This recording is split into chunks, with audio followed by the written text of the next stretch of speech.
소요리 문답이 있거든요. 첫 번째 질문이 무엇인지 아십니까? 첫 번째 질문이 인간의 목적에 대해서 묻고 있는데요. 인간의 목적이 무엇입니까?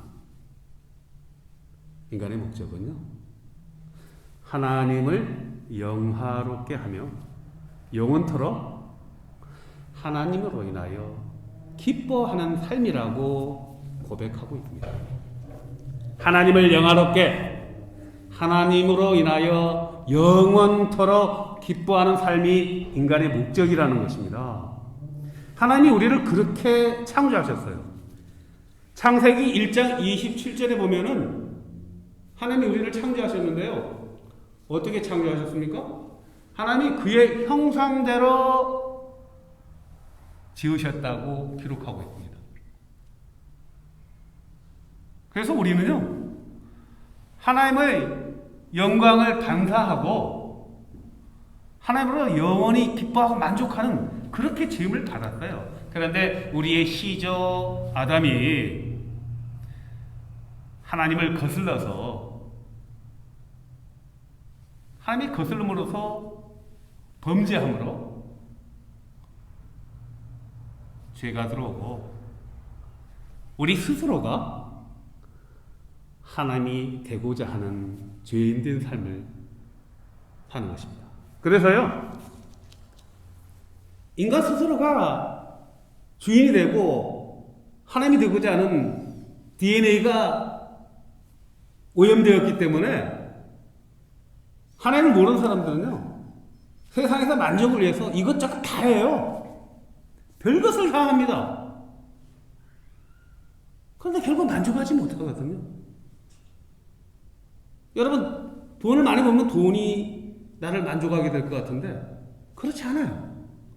그래서 술도 마셔보고요, 또 약도 먹어보고요, 쾌락을 위해서 계속 쫓아가다가 결국은 어떻게 됩니까? 세월을 다 탕진하고요, 헛되고 헛된 삶을 마감하고 멸망의 삶으로 들어가게 되는 거죠. 그런데 오직 예수 그리스도를 영접하고 죄를 회개하는 사람은요, 하나님이 창조한 본성이 회복되는 거예요.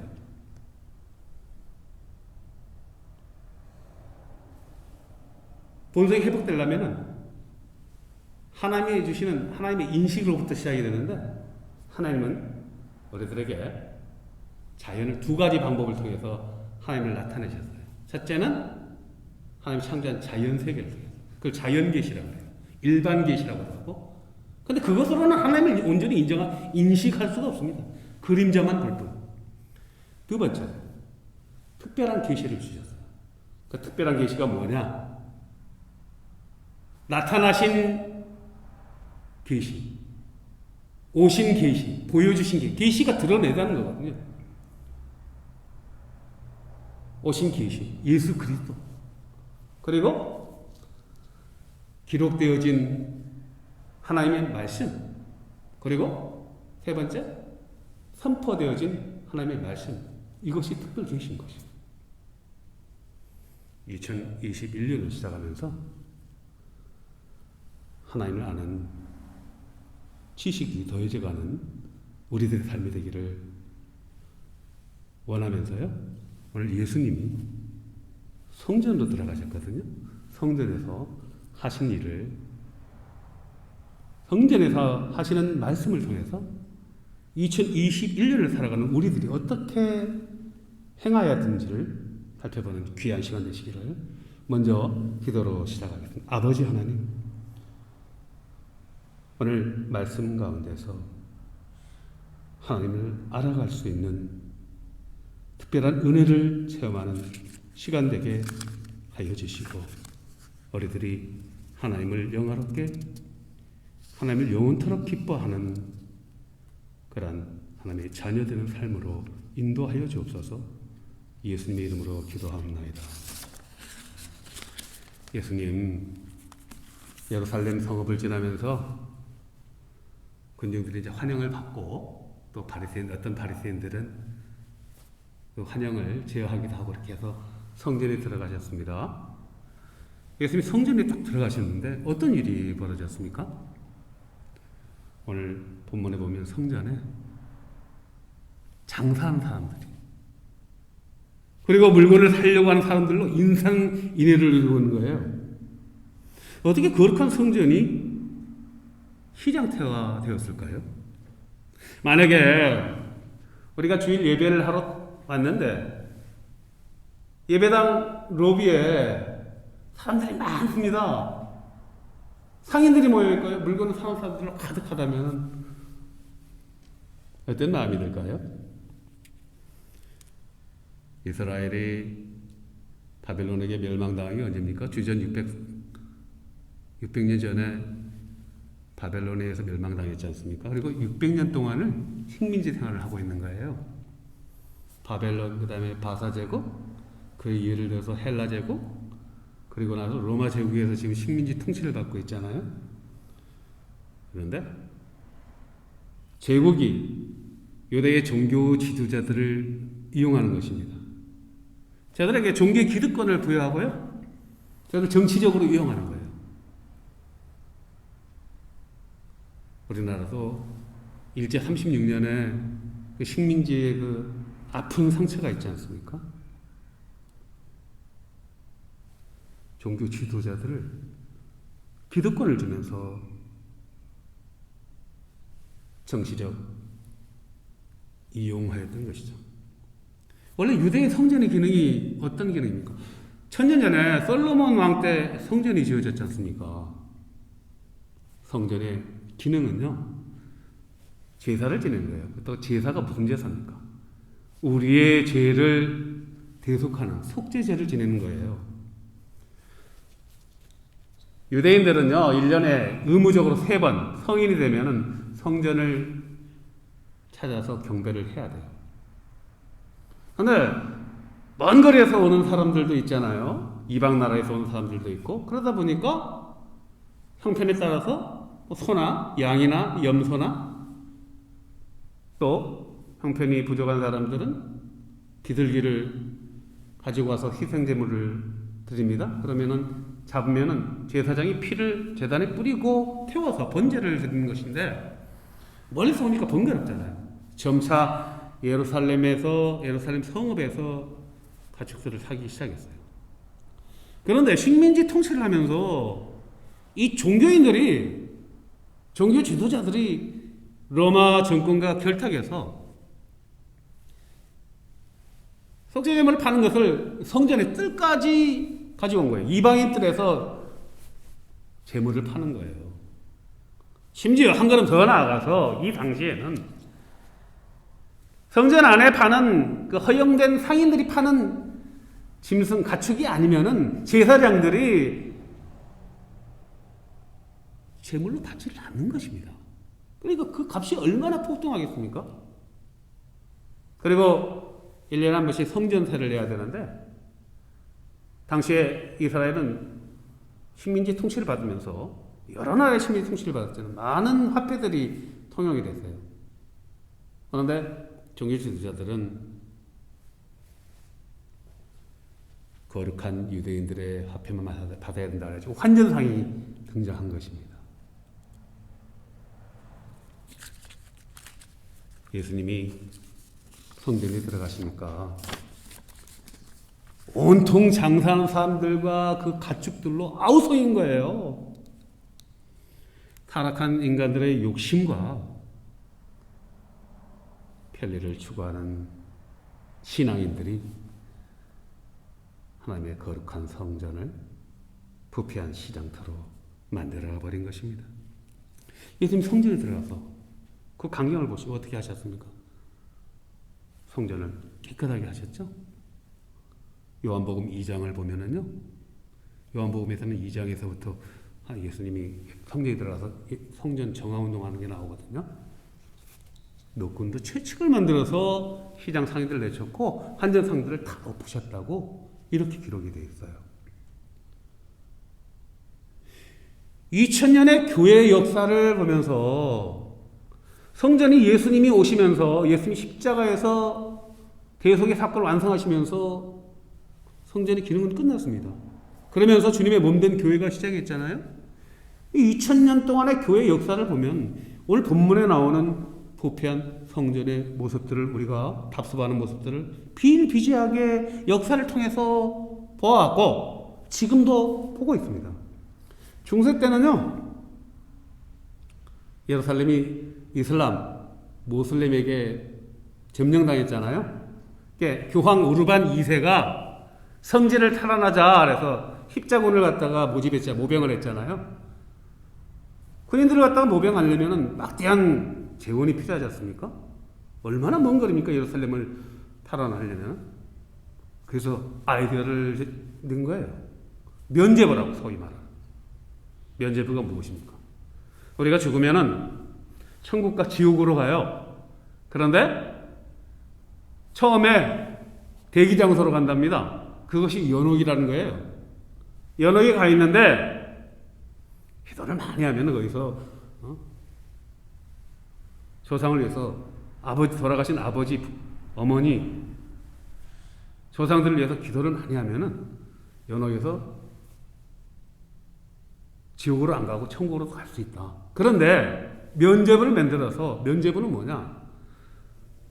자손들이 면죄부 안에다 돈통에다 돈을 딱 넣으면 돈이 떨어질 때 소리를 듣고 연옥에 있는 조상들의 영혼이 천국으로 간다고 가르친 거예요. 그 면죄부를 통해서 가톨릭 교회는 막대한 부를 축적했습니다. 그 자금으로 부동산을 샀습니다. 지금도요, 가톨릭 교회는 얼마나 재정이 튼튼한지요. 2000년 동안을 이어오면서 중세 타락한 중세 또 1000년을 이어오면서 그 부동산이 얼마나 값이 폭등했습니까? 개신교도 면죄부와 교회의 부패를 정죄하면서 오직 말씀으로 돌아가자 해서 개신교가 탄생했지 않습니까? 우리 한국 교회도 정말 얼마나 기도를 많이 했습니까? 순수한 신앙이었죠. 그런데 80년대, 90년대를 진입하면서 80년대부터 우리가 먹는 문제가 해결되기 시작했습니다. 그러자 교회는 성도들에게 신앙의 표징으로 헌금을 유도하기 시작했습니다. 지금도 중대형 교회에서는요, 임직자들에게 막대한 임직 헌금을 유도하고 있는 실정이죠. 요즘 웬만한 교회들이 팬데믹으로 인해서 다 유튜브 온라인 방송을 합니다. 저희들은 미조직 교회에서 온라인으로 실시간 하려면 돕는 사람들이 필요하고 장비도 있어야 되는데 그래서 못해서 녹화를 해서 하거든요. 페이스북으로 라이브를 하면 음향이 맞지가 않아가지고 몇 번 시도를 했는데 음질이 좋지 않아요. 그런데 중대형 교회들은 시설이 잘 되어 있습니다. 지금도 온라인으로 웬만한 교회들은 다 라이브로 예배가 나가고 있어요. 그런데요, 이름만 대면 아는 교회들, 또 중요한 교회들, 지금도 유튜브에서 쳐보십시오. 화면이 뜨는데요, 화면 제일 왼쪽 상단에 보면 제일 눈에 잘 띄는 곳에 온라인 헌금 계좌가 크게 나타납니다. 예수 그리스도의 십자가가 헌금 계좌로 내서 다 가려져 버렸어요.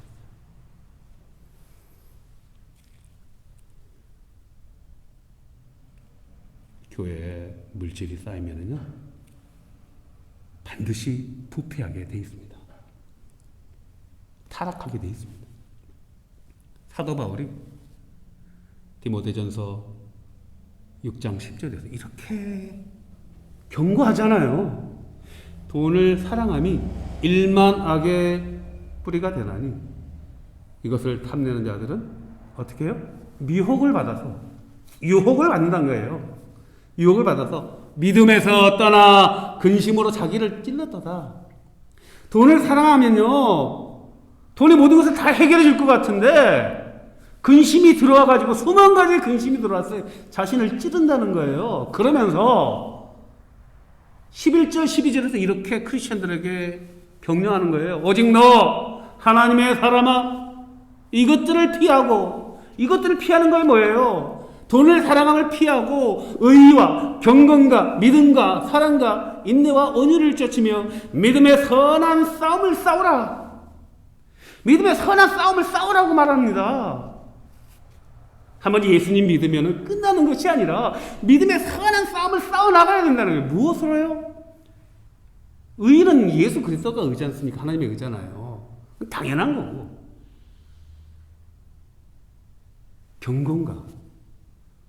경건이 무엇입니까? 여러분. 사랑하는 교회 여러분, 경건이 무엇입니까? 주일날 깨끗한 옷을 입고 나와서 교우들과 서로 악수하고 예배드리고 기도 많이 하고, 야고보서 1장 27절을 보면은요, 경건에 대해서 이렇게 이야기하고 있어요. 하나님 아버지 앞에서 정결하고 더러움이 없는 경건은 곧 고아와 과부를 그 환난 중에서 돌보고 또 자기를 지켜 세속에 물들지 아니하는 그것입니다. 경건은요, 우리가 여유 있을 때 고아와 과부를 돕는 것이 아니라 그 환난 중에, 우리가 팬데믹의 어려움 중에 2020년 얼마나 힘들었습니까? 모든 가정들이 다 힘들었습니다. 2021년도요, 우리가 희망 있게 가지만 어떻게 될지 아무도 몰라요. 럭비공 같아요. 그럴지라도 크리스천들은요, 오직 너 하나님의 사람아, 그 환난 중에 고아와 과부를 공개하고 세속에 물들지 않은 그것이 경건이다. 의와 경건과 믿음과 사랑과 인내와 온유를 쫓으며 믿음의 선한 싸움을 싸워 나가라고 우리에게 선포하는 것입니다. 예수님 성전에 오셔서, 성전이 뭐예요? 아버지 집이자 자신의 집이에요. 제일 먼저 성전을 청소하셨어요. 그리고 성전의 본래의 모습과 목적으로 회복시켜 주셨어요. 뭐라고 말씀하셨습니까? 기록된 바 내 집은, 아버지 집은 뭐라고요? 아버지 집 뭐예요? 만민이 기도하는 집이라 하였거늘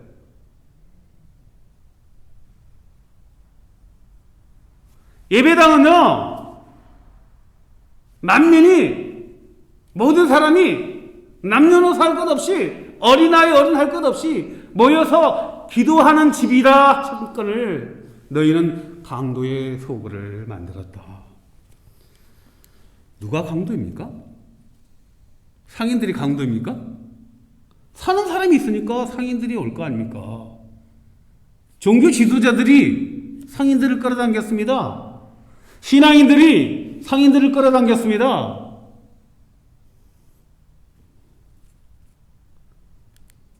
교회의 기능이 무엇입니까? 성전은요, 예수님이 십자가에 대속하심으로 성전은 끝났어요. 주님의 몸된 교회가 된 거예요. 우리는 여기서 예배하는 곳이에요.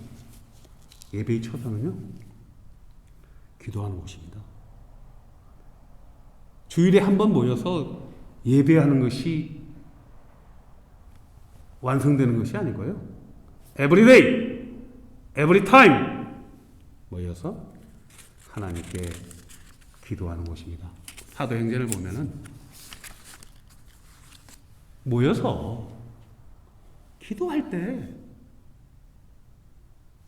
함께 모여서 기도할 때 성령님이 오셨잖아요. 성령님의 역사로 성령님이 오시니까요, 방언을 하는데 랄랄랄라 하는 방언이 아니라 각국의 언어로 말하는 방언, 지방의 사투리로 말하는 외국어 방언이 나오기 시작한 거예요.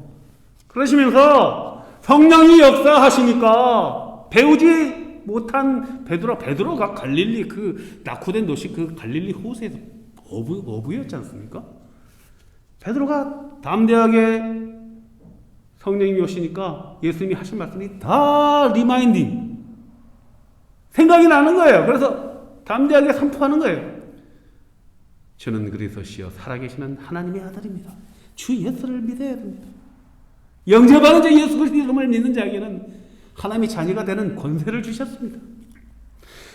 그러니까 3,000명씩 회개하고 세례를 받고 5,000명이 모여서 부흥 집회가 열리고,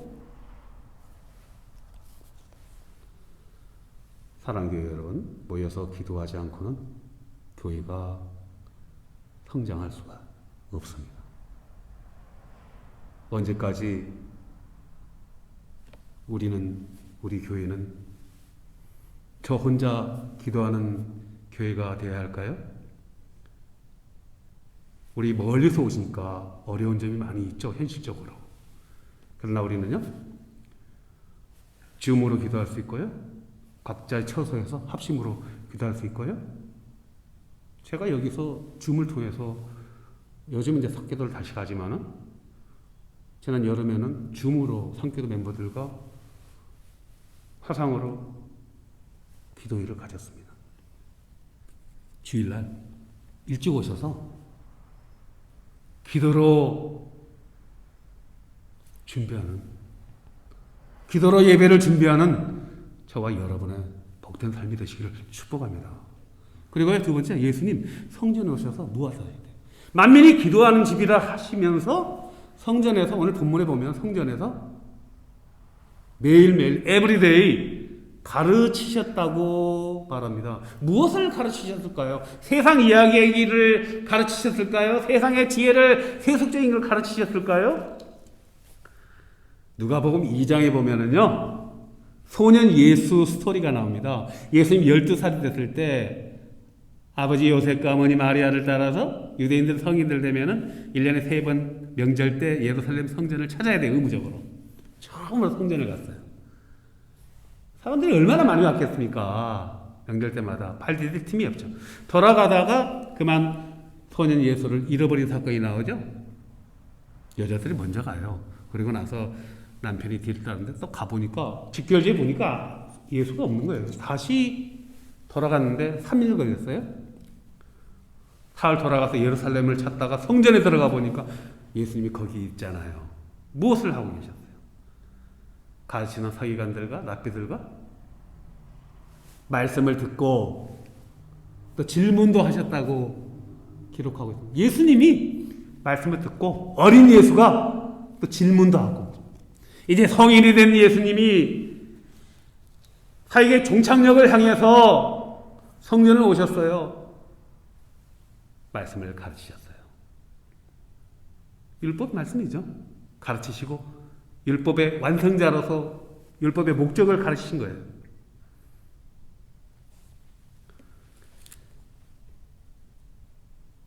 사랑하는 교회 여러분, 하나님의 말씀에는요, 어떤 능력이 있는지 우리 성경에서 한번 알아볼까요? 히브리서 4장 12절의 말씀에 보면은 하나님의 말씀은 살아서 운동력이 있으며 좌우의 날선 검과 같다. 우리의 혼과 영과 관절과 골수를 찔러 쪼개며 마음의 생각과 뜻을 감찰하시나니, 말씀이 아니면은요, 우리 부패한 우리 육신의 소욕을 찔러 쪼개서 깨어지지가 않습니다. 하나님의 말씀은 살아있습니다. 하나님의 말씀이 곧 하나님입니다. 말씀은 Jesus Christ. 말씀은 성령님입니다.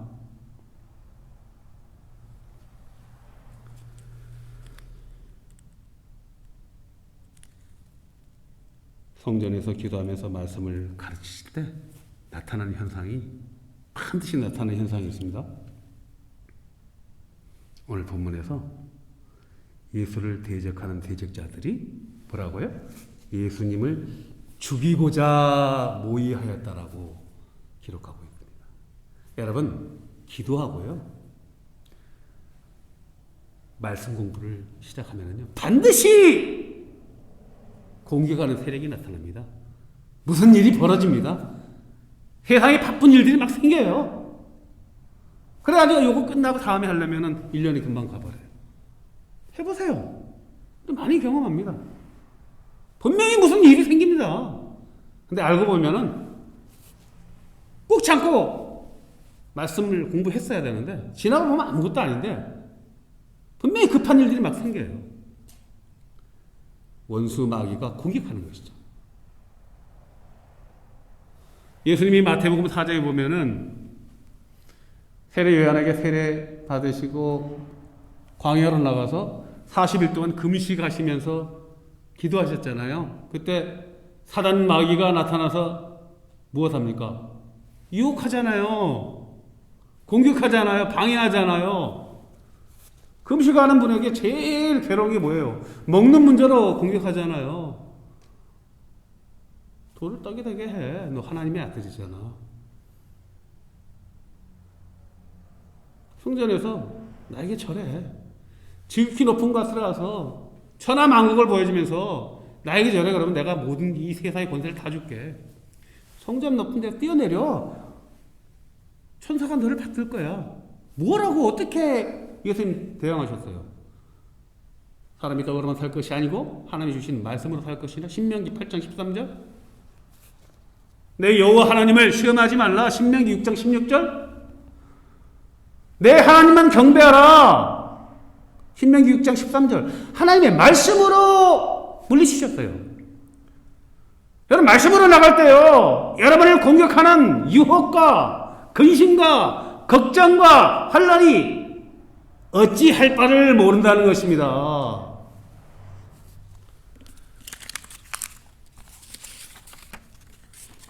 본문에서 누가 예수님을 죽이고자 모여하였습니까?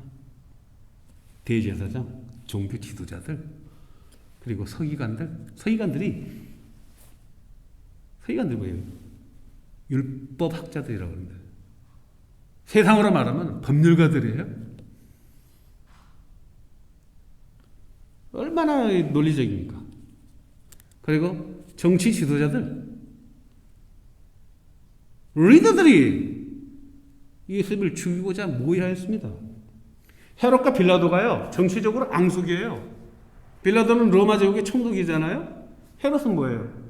에돔 출신으로 유대 분봉왕인데 어떻게 막대한 돈을 로마 제국에 헌납해가지고 분봉왕 직위를 받았거든요. 정치적 경쟁자예요. 그런데 예수를 죽이는 데는 서로 뜻이 맞았다. 여야가 따로 없었다. 그런데 오늘 본문 48절을 보십시다. 본문을 한번 띄워주십시오. 48절 같이 한번 읽습니다. 백성이 다 그에게 귀를 기울여 들으므로 어찌할 방도를 찾지 못하였더라. 백성이 다 그가 누구예요? 예수 그리스도에게 귀를 기울임으로 정치 지도자들, 종교 지도자들 어찌할 방도를 찾지 못하더라. 우리 신앙을 공격하는, 우리 믿음을 공격하는, 우리 경건을 공격하는 환난과 걱정과 근심들이 어찌할 바를 모르더라. 힘을 잃는다는 것입니다.